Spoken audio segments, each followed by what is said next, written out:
안녕하세요 여러분. 오늘은 중학교 1학년 2학기 기본도형에서 배울 거예요. 말 그대로 기본이에요. 우리가 초등학교 때 다 배웠던 건데 중학교에서는 우리가 말을 조금 바꿔서 얘기한다는 것 뿐이니까 어렵게 생각하지 말고 선생님 말씀 잘 듣고 따라오시면 될 것 같아요. 자, 기본도형 첫 번째 도형의 기본 요소, 두 번째 도형의 종류, 세 번째 교점과 교섬, 네 번째 직선, 반직선, 선분, O, 두 점 사이의 거리. 자, 첫 번째 도형의 기본 요소 점, 선, 면이라 했어요. 자, 점은 당연히 알 거고 점들이 모이면 어떻게 해요? 선이 되겠죠. 점이 움직여도 선이 되고 그래서 점들이 이렇게 모여서 하나의 선을 이룹니다. 점이 또 이동하면 우리가 선이 되겠죠. 자, 그 다음 면은요. 이게 선이 아주 밀착해서 아주 다닥다닥 붙어서 이렇게 아주 이렇게 면이라는 것은 선이 모여서 삼각형을 이루거나 사각형을 만들거나 이렇게 점들이 모여서 선이 되고 선들이 모여서 면이 됩니다. 이해했습니까?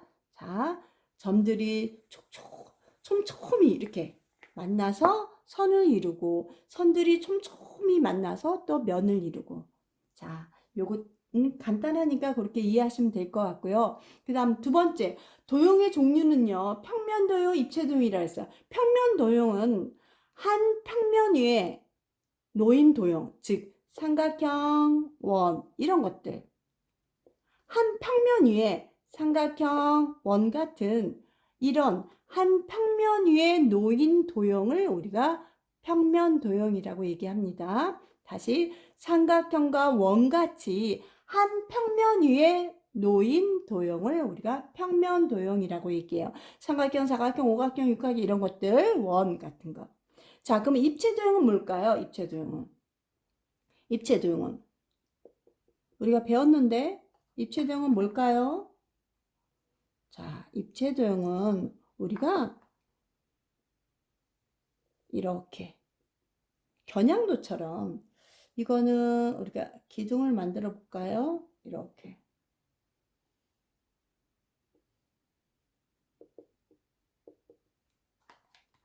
점선 자 이렇게 우리가 이건 평면으로 둘러싸여 있죠. 이건 곡면으로 둘러싸여 있죠. 이런 것들을 우리가 입체도형이라고 그래요. 평면 도형이 아닌 거 그러니까 평면 위에 놓이지 않은 도형 이렇게 평면이나 곡면으로 둘러싸인 도형을 우리가 입체도형이라고 얘기해요. 이건 여러 각도로 우리가 관찰할 수 있죠. 이런 것들을 우리가 입체도형이라고 얘기를 합니다. 자, 그 다음 직립면체, 정립면체 우리가 다 배웠어요. 그런 것들은 다 입체도형입니다. 곡면이나 우리가 평면으로 둘러싸인 도형, 입체도형. 자, 교점은 밑에다가 꼭지점 써놨어요. 교선은 모서리 써놨어요. 자, 꼭지점은 우리가 배웠어요. 그러니까 교점이라고 나오면 어렵게 생각하지 마시고 아, 꼭지점이구나. 그래서 교점의 개수를 구해라 그러면 아, 꼭지점의 개수 그 다음 교선의 개수를 구하라 그러면 모서리 개수를 묻는 거로 생각하시고 초등학교 때처럼 풀어주면 됩니다. 자, 곡선과 곡선이 만났네요. 꼭지점. 직선과 직선이 만났네요. 꼭지점. 교점이라고 얘기하죠. 이런 것들을 우리가 교점 이렇게 얘기하고 또 선만 만나는 건 아니잖아요. 우리가 자 이렇게 요 꼭지점 한번 보실래요? 면과 요 선, 면과 요 직선이 아니 선분이 만나고 있죠. 자, 그래서 면과 직선 또는 이렇게 선분이 만나는 것도 우리가 꼭지점, 즉 교점이라고 얘기해요. 그럼 교선은 뭘까요? 면과 면이 만나는 거예요. 면과 면이 만날 때 선이 생겼죠? 이걸 모서리. 또 면과 면이 만났어요. 또 선이 생겼죠? 이걸 모서리라 그래요. 그래서 교선은 모서리다 이렇게 이해하시면 되고, 교점은 우리가 꼭지점이다 이해하시면 어렵지 않아요. 다시 교점은 꼭지점, 교선은 모서리. 이해했죠? 교점이 뭐야? 교선이 뭐야? 그러지 말고 그냥 초등학교 때처럼 하면 답은 똑같아요. 자, 말만 조금 변형을 준 겁니다. 자, 4번에서 이것도 초등학교 때 우리가 2, 3학년 때 배웠어. 2학년 때 배운 것 같아요. 자, 선분. 선분은 뭐야? 점과 점을 곧게 이은 선 그랬어요. 자, A와 B 사이에는 여러 가지 선들이 있잖아요. 곡선도 있고 이렇게도 있고. 그렇지만 우리가 점과 점을 곧게 이은 선을 우리가 선분 그랬고, 선분을 어떻게 써요? 선분 AB 썼죠. 근데 중학교 때는 AB 쓰고 선분은 점과 점을 곧게 이은 거, 선분을 그려 넣어주면 될 것 같아요. 자, 선분은 점과 점을 곧게 이은 선. 이렇게 해서 표시는 이렇게 선분을 그려주면 됩니다. 자, 그럼 직선은요? 직선은 우리가 선분이 있잖아요. 이렇게 A, B가 있어요. 그런데 양쪽으로 끝없이 선분을 갖다 양쪽으로 끝없이 느린 고든 선을 우리가 직선이라고 배웠습니다. 그래서 직선 AB 이렇게 써줬어요. 그 다음 직선 BA, 선분도 마찬가지예요. 선분도 AB나 선분도 BA나 같아야 안 같아요? 같죠? 그래서 이렇게 써줬는데 우리가 중학교에서는 글씨 쓰기가 너무 힘든가 봐요. 간단히 우리가 직선 표시를 해줍니다. 양쪽으로 끝없이 느린 고든선이란 뜻으로 이렇게 표시를 해줍니다. 그래서 이걸 이렇게 해주기도 하고요. 그래서 두 가지 다 씁니다. 자, 직선 표시 어떻게 화살표 양쪽으로 그대로 써주면 됩니다. 자, 그 다음 여기까지는 초등학교 때 배웠고 반직선에 대해서 배울 거예요. 자, 다시 한번 그려볼게요. 일단 선분을 그리고 여기에 끝없이 느린 선을 추가해서 그려줍니다. 자, 우리가 선분으로 얘기할 때는 A, B, BA 이렇게 했고요. 선분을 얘기할 때는 중학교에서는 어떻게 하신다고요? A, B, BA 써도 된다. 같다. 이렇게. 자, 직선은 어떻게 한다고요? 직선은 AB, BA 똑같아요. 그런데 중학교에서는 화살표 표시를 해줘서 AB 또는 어떻게 해요? BA 이렇게 나타내 준다는 거예요. 자, 그럼 반직선은 뭘까요? A에서 시작해서 B를 향한다든지 반직선 A에서 출발해서 B를 향해서 가고 있다. 이렇게. 이거는 바꿔 쓰면 안 돼요. 그래서 반직선 AB는 이렇게 한 가지밖에 없어요. 반직선의 뜻은 A에서 출발을 해서 B를 향하겠다. A에서 출발해서 B를 향하겠다. 그런 뜻이에요. 또 반직선. 요번에는 B에서 출발할 거예요. B에서 출발해서 A를 향할 거예요. B에서 출발해서 A를 향할 거예요. 그러면 이렇게 표시를 합니다. 이거는 바꿔 쓸 수 없다는 거 아시죠? 자, 선분이나 직선은 서로 반대로 써줘도 같은 값이었어요. 그런데 반직선은 이거는 출발점하고 이건 방향을 나타내기 때문에 서로 바꿔 쓰면은 답이 틀립니다. 그래서 시험 문제에서 많이 나오는 거는 반직선만 찾으면 돼요. 거의 99% 반직선에 대한 문제예요. 이건 똑같기 때문에 문제를 낼 이유가 없습니다. 왜? 똑같잖아요. 반직선은 출발점과 방향을 나타내는 거기 때문에 친구들이 이걸 바꿔 쓰다 보니까 똑같다 하니까 이것도 바꿔 써도 되는 줄 알고 이렇게 바꿔 쓰는 경우 있어요. 그래서 시험 문제는 주로 반직선에 관한 문제가 많이 나옵니다. 자, 반직선 중요합니다. A에서 출발해서 B를 향하고 있다. B에서 출발해서 A를 향하고 있다. 이게 같지 않잖아요. 그래서 반직선은 한 가지밖에 없어요. 알겠죠? 자, 요거는 뭐 직선 3부는 초등학교 때 배운 거고 반직선은 지금 하나 추가한 거니까 금방 이해할 수 있을 거예요. 자, 두 점 사이의 거리 그랬어요. 두 점 사이의 거리 1, 3.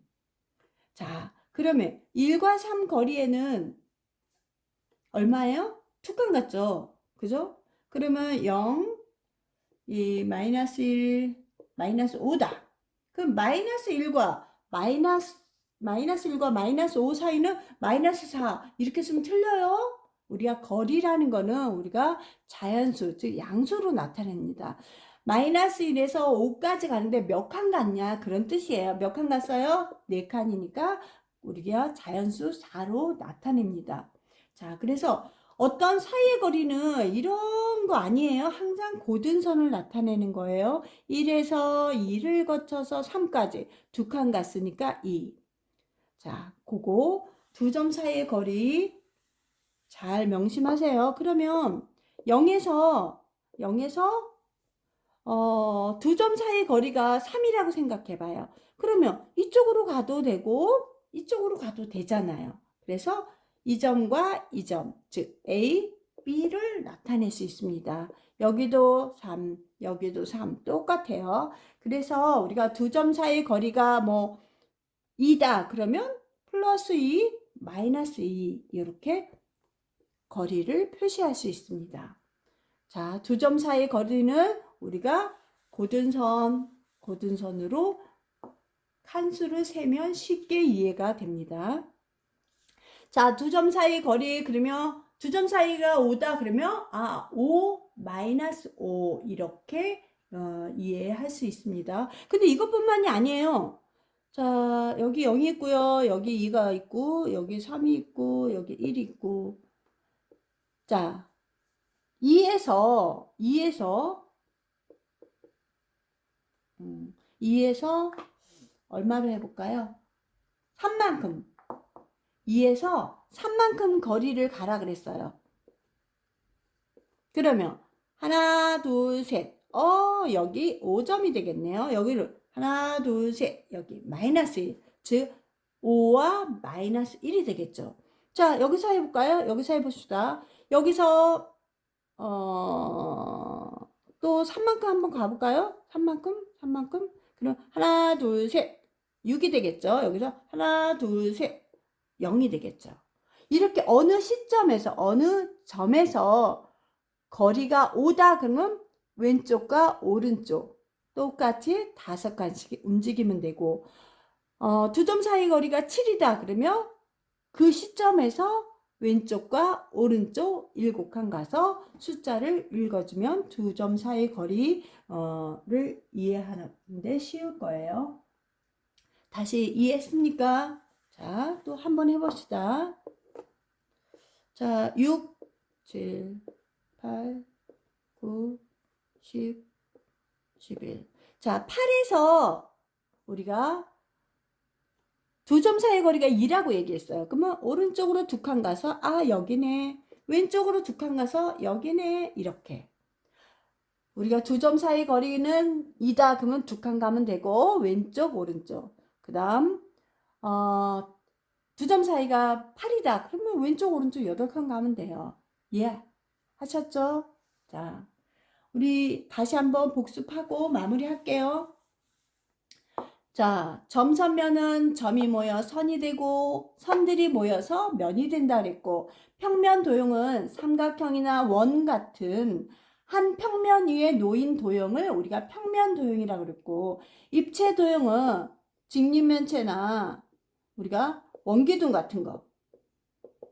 자, 곡면이나 평면으로 둘러싸인 것들을 우리가 도형을 입체 도형이라고 얘기합니다. 다시 평면이나 곡면으로 둘러싸인 도형을 입체 도형이라고 합니다. 여러 각도에서 우리가 관찰할 수 있겠죠. 자, 교점은 우리가 뭐야? 꼭지점과 같다. 교선은 모서리와 같다. 그거만 이해하면 되겠죠. 꼭지점은 선과 선이 만났다. 직선과 직선이 만났다. 면과 선이 만났다. 이런 것들을 우리가 꼭지점 또는 중학교에서는 교점이라고 얘기할 거고요. 교선은 면과 면이 만나서 생기는 이 선을 갖다가 모서리라 그랬어요. 면과 면이 만나서 생기는 선을 모서리, 즉 교선이에요. 이제 앞으로는 교선, 교점, 교점 이렇게 익숙한 단어가 될 수 있도록 자주 보셔야 돼요. 자, 선분은 점과 점을 곧게 이은 선, 우리가 A, B라고 봤을 때 우리가 A, B 쓰고 이렇게 써준다 그랬고 바깥으로 반대로 써줘도 된다 그랬어요. 자, 직선도 마찬가지예요. 선분을 양쪽으로 끝없이 느린 곧은 선, 그래서 우리가 중학교에서는 화살 표시하고 이렇게 표시를 바꿔서 해줘도 됩니다. 자, 반직선은 참 중요하다 했어요.